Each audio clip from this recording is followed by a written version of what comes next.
मित्रांनो, तुमचे पुन्हा एकदा डी स्टोरी टेलर या चॅनलवरती स्वागत आहे. आजच्या आपल्या कथेचे नाव आहे रक्तपिशाच्याचा विळखा. पण गोष्ट सुरू करण्या अगोदर जर तुम्ही चॅनलवरती नवीन असाल तर चॅनलला सबस्क्राईब करा व बेलच्या बटनला प्रेस करा. चला तर मग गोष्टीला सुरुवात करूया. सूर्याला क्षितिजाजवळ पोहोचलेला पाहून माधूने आपल्या हातातली कुऱ्हाड खाली जमिनीवर टाकली आणि दुपारपासून भर उन्हात जंगलात हिंडून जमा केलेली लाकडं गोळा करायला घेतली. माधू हा एक लाकूड तोड्या. तो दररोज जंगलात जाऊन जंगलातली सुकलेली लाकडं गोळा करून गावात आणून विकायचे काम करायचा, ज्यातून त्याला पोटासाठी 4 वेळचे जेवण मिळण्याइतपत मोबदला मिळायचा. माधू हा त्याच्या गावात सर्वात गरीब माणूस होता. त्याचे घर सुद्धा मोडकळीस आलेलं. त्याच्या घरी तो एकटाच राहणारा. बाकी घरात बाई माणूस कोणीच नव्हतं. पण एवढं असतानाही माधू आपल्या कामात समाधानी होता. त्याचा स्वभावही खूप शांत. गावात कुणाशी जास्त बोलणं होत नसायचे, कारण माधूला तेवढा वेळच नसायचा. तो नेहमी जंगलात सुकी लाकडं गोळा करण्यात व्यस्त असायचा. त्या दिवशी सुद्धा तो जंगलात लाकडं गोळा करायला गेला. त्या दिवशी त्याला रोजच्यापेक्षा जास्त सुकी लाकडं मिळाली होती. माधूने पटापट सर्व लाकडे गोळा केली आणि आपल्या डोक्यावर त्याला काड्यांची मोडी घेऊन गावाच्या दिशेने निघाला. आता अंधार पडायला सुरुवात झाली होती. सूर्य सुद्धा क्षितिजाखाली जाऊन खूप वेळ झाला होता. बघता बघता सर्व अंधार पडू लागला.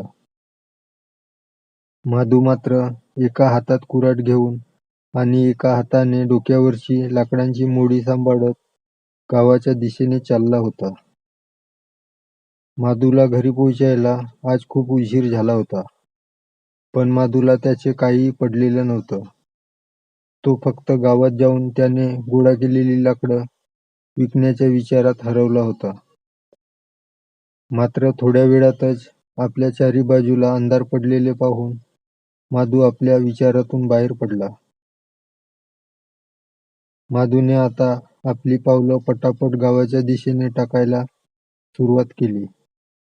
वाटेत येणारे दगड, गोटे व काटे चुकवत तो चालला होता. परंतु अंधाराने आपली काळी सावली सर्वत्र पसरवली होती. त्यामुळे मधूला त्याच्या पायाखाली जमीन सुद्धा दिसत नव्हती. तरी सुद्धा चांदण्याच्या प्रकाशात पायाखालची जमीन शोधत मधू चालला होता. अंधार मात्र जंगलाची भयानकता आणखीनच वाढवू पाहत होता. मध्येच सुटणारा हलका थंडगार वारा अंगावर शहारा आणत होता. त्यातच रातकिड्यांची किरकिर असा आवाज. आपण जंगलात एकटेच आहोत याची जाणीव मधूला करून देत होते. पण मधू तसा धाडसी होता, त्यामुळे तो न घाबरता त्या वाटेने चालला होता. खूप वेळ झाल्यानंतर त्याच्या लक्षात आले की तो गावची वाट चुकला आहे. आता काय करावे हे मधूला कळत नव्हते. त्याने सोबत कंदील सुद्धा आणला नव्हता. इतक्या भयानक काळोखात गावची पायवाट शोधणे त्याला शक्य होणार नव्हतं. त्यात त्याच्या चारही बाजूंना नुसती घनदाट गर्दझाडी. अखेर मधूने गावाची पायवाट पुन्हा शोधायचे ठरवले आणि पुन्हा चालू लागला. मधू चालून चालून खूप थकला होता आणि दुपारभर जंगलात हिंडून हिंडून त्याच्या पोटात कावळे ओढू लागले होते. तेवढ्यात त्याला समोरच्या गर्द झुडपांमधून कोणीतरी लाल डोळे चमकताना दिसले. ते डोळे मधूलाच पाहत होते. आता मधू भीतीने पार घामाघूम झाला होता. त्याने कसलाच विचार न करता तिथून पळ काढली. मधूच्या मागे दुसरं कोणीतरी धावत येत होतं. मधूच्या लक्षात येताच स्वतःला वाचवण्यासाठी मधू मिळेल तिथून धावू लागला. खूप वेळ झाल्यानंतर त्याच्या मागून येणारा तो धावण्याचा आवाज बंद झाला. मधूने मागे वळून पाहिले, तेव्हा त्याच्या मागे कुणीच नव्हते. मधूने धावताना जमा केलेल्या लाकडांची मोडी सुद्धा वाटेतच कुठेतरी टाकून दिली. मधू खूप थकला होता. त्याला खूप तहान सुद्धा लागली होती. दुपारपासून जंगलात राबत असताना त्याच्या पोटात पाण्याचा एक थेंबही गेला नव्हता. त्याने आजूबाजूला नजर फिरवून पाहिले, तेव्हा तो एका मोकळ्या, सपाट जागेत उभा होता. मधू तिथेच एका दगडावर जाऊन बसला आणि आपल्या गळ्यातल्या फडक्याने चेहऱ्याला आलेला घाम पुसू लागला. तो घडलेला सारा प्रकार आठवत होता आणि घरी कसं जायचं याचा विचार करीत होता. अचानकपणे त्याच्या कानावर कुणाच्या तरी बोलण्याचा आवाज पडला. त्याने पुन्हा आपल्या आजूबाजूला नजर फिरवली, तेव्हा त्याला समोरच्या एका पिंपळाच्या झाडाखाली 3 माणसे शेकोटी पेटवून बसलेली दिसली. तो कसलाच विचार न करता धावत त्या पिंपळाच्या झाडाजवळ जाऊन पोहोचला. पण तिथे कोणीच नव्हतं. त्याने पाहिलेली ती माणसं आणि त्याने पेटवलेली ती शेकोटी सुद्धा तिथेच नव्हती. तो पुन्हा नीट आठवू लागला, पण तिथे त्याच्याशिवाय कोणी दुसरं नव्हतं. मधू आपले दोन्ही हात आपल्या कपाळावर मारत आपल्या नशिबाला दोष देत त्या पिंपळाच्या झाडाखाली एका दगडावर बसला. अचानक त्याच्या समोर 3 माणसे येऊन उभी राहिली. ती माणसे दिसायला पायापासून ते वरपर्यंत पांढरी शुभ्र आणि निस्तेज चेहऱ्याची आणि डोळ्यांच्या बाहुल्या एकदम बारीक आणि पांढरे शुभ्र दिसत होत्या. मधू त्यांना पाहून चटकन तेथून उठला. भीतीने मधूच्या हातापायांना कंप सुटला होता. त्याने त्यांच्या पायाकडे पाहिले, तेव्हा त्यांचे पाय मधूला उलटे दिसले. हे पाहताच मधू तिथून पळू लागला आणि एका अज्ञात झाडाखाली येऊन थांबला. मधू भीतीने पार घामाघूम झाला होता आणि अजूनही त्या तिघांचे चेहरे आठवून थरथर कापत होता. मधूच्या लक्षात आले की तो या जंगलातील भुतांच्या विळख्यात सापडला आहे. मधू आपल्या घाबरलेल्या डोळ्यांनी पुन्हा आपल्या आसपास नजर फिरवून पाहू लागला. त्याला त्याच्या चारही बाजूला फक्त आणि फक्त भीतीचा सावट दिसत होता. त्याला काहीच कळत नव्हतं की इथून बाहेर कसं पडायचे. इतक्यात त्याने मनात ठरवलं की पुन्हा एकदा गावात जायची पायवाट शोधायची. हे काम जरा कठीणच होतं. संपूर्ण अंधारलेल्या जंगलातून गावची पायवाट शोधणे म्हणजे गवतात हरवलेली एखादी सुई शोधण्यासारखंच होतं. परंतु मधूने मनाशी खूणगाठ बांधली आणि पुन्हा एकदा गावात जायची पायवाट शोधू लागला. मधू जंगलात हिंडून हिंडून पार थकला होता.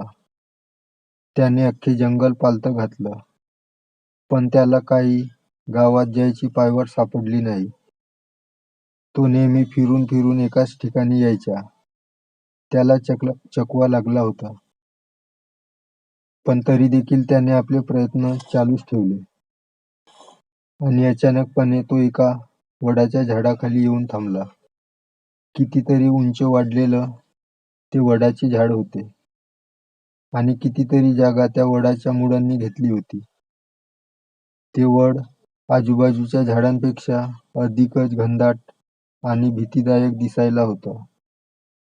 त्याच्या पारंब्याखाली लोंबकळत त्या वडाची भयानकता आणखीनच वाढवत होत्या. तरी सुद्धा मधू त्या झाडाखाली असलेल्या एका उंच दगडावर जाऊन बसला. पण मधू ज्या ठिकाणी बसला होता ते ठिकाण एका रक्तपिशाचाचे होतं. पण मधूला हे माहीतच नव्हतं. मधू आपल्या मनातील भीती शांत करीत त्या वडाच्या फांद्याकडे एकटक पाहत होता. अचानक मधूला आपल्या मागे कोणीतरी उभे असल्याची जाणीव झाली. मधूच्या मनातील भीती उसळी घेत वर आली. मधूने त्याच्या घाबरलेल्या स्थितीत मागे वळून पाहिले. तसा मधू चटकन त्या दगडावरून उठला. मधूच्या समोर लाल भडक डोळ्यांच्या आणि निस्तेज सफेद पांढऱ्या शुभ्र चेहऱ्याचा माणूस उभा होता. तो रक्तपिशाच होता. त्याला पाहून मधूला कापरं भरलं. त्याचे संपूर्ण शरीर आखडून गेल्यासारखं झालं होतं. त्याला काहीच हालचाल करता येत नव्हती. कोण्यातरी अनामक शक्तीमुळे मधूच्या शरीराची हालचाल होत नव्हती.